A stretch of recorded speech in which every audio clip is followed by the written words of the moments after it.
Media penyimpanan berkas adalah peralatan fisik yang menyimpan referensi data.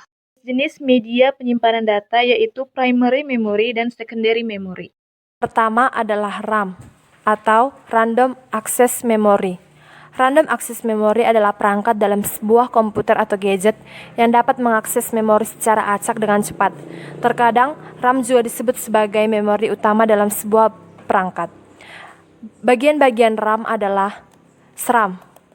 SRAM yang disebut sebagai Static Random Access Memory atau memori akses acak statik, yang sejenis dengan memori semikonduktor. Yang kedua adalah DRAM atau Dynamic Random Access Memory atau juga disebut sebagai memori akses acak dinamis. Secondary memory atau secondary storage adalah tempat penyimpanan data yang permanen disimpan di CPU. Ada dua jenis secondary storage. Yang pertama, Sequential Access Storage Device atau SESD. SESD adalah suatu perangkat simpan yang bekerja secara sekuensial atau dengan cara membaca dan menulis data secara urut dari awal sampai akhir tanpa adanya kemungkinan melewati bagian tertentu. Contohnya itu adalah kaset atau magnetic tape, punch card, dan punch paper tape. Yang kedua, Direct Access Storage Device atau DASD, di mana DASD ini merupakan perangkat simpan yang bekerja dengan cara langsung. Artinya, perangkat tersebut dapat membaca atau menulis langsung di tempat yang diperlukan. Contohnya itu adalah floppy disk atau disket, hard disk, dan CD atau DVD.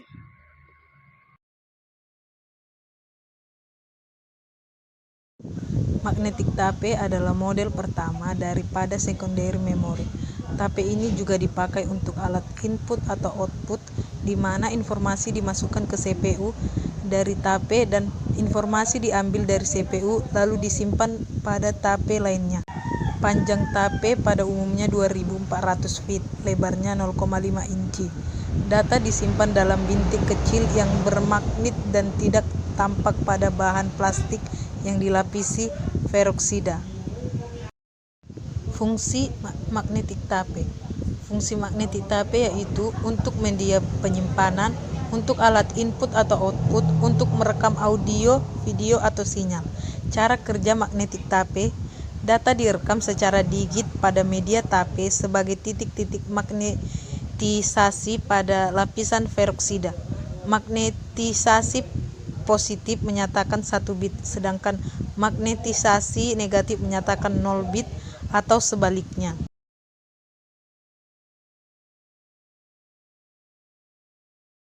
Sistem blok pada magnetic tape. Sistem blok pada magnetic tape block adalah data yang dibaca dari atau ditulis ke tape dalam suatu grup karakter. Sebuah blok dapat terdiri dari satu atau lebih record.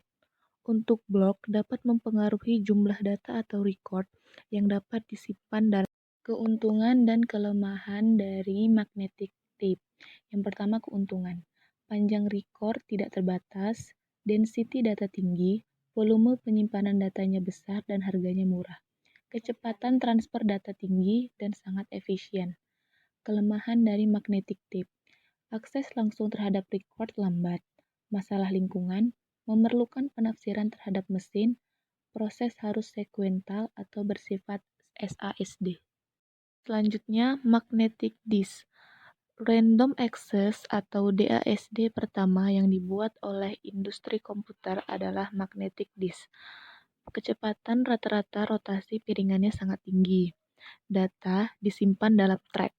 Karakteristik secara fisik pada magnetic disk. Yang pertama, terdiri dari beberapa tumpukan piringan aluminium. Umumnya terdiri dari 11 piringan. Setiap piringan diameternya 11 inch untuk ukuran yang besar dan 8 inch pada ukuran yang mini, dan menyerupai piringan hitam. Disk mempunyai 200-800 track per permukaan. Banyaknya track pada piringan adalah tetap.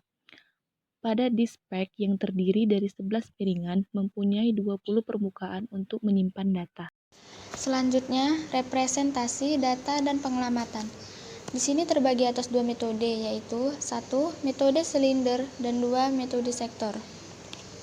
1. Metode silinder. Metode silinder merupakan pengelamatan berdasarkan nomor silinder, nomor permukaan, dan nomor rekor. Semua truk dari Dixpak pembentukan suatu silinder. Jadi, bila suatu Dixpak dengan 200 truk per permukaan, maka mempunyai 200 silinder. Pengelamatan dari nomor rekor menunjukkan di mana rekor terletak pada truk yang ditunjukkan dengan nomor silinder dan nomor permukaan. 2. Metode sektor. Metode sektor, setiap truk dari pak dibagi ke dalam sektor-sektor. Setiap sektor adalah storage area untuk banyaknya karakter yang tepat. Pengelamatan rekornya berdasarkan nomor sektor, nomor truk, nomor permukaan. Nomor sektor yang diberikan oleh Dix Control menunjukkan truk mana yang akan diakses dan pengelamatan rekor terletak pada truk yang mana. Setiap truk pada setiap piringan mempunyai kapasitas penyimpanan yang sama meskipun diameter truknya berlainan. Keseragaman kapasitas dicapai dengan penyesuaian density yang terdapat dari representasi data untuk setiap ukuran truk. Keuntungan lain dari pendekatan keseragaman kapasitas adalah file dapat ditempatkan pada disk tanpa merubah lokasi nomor sektor pada file.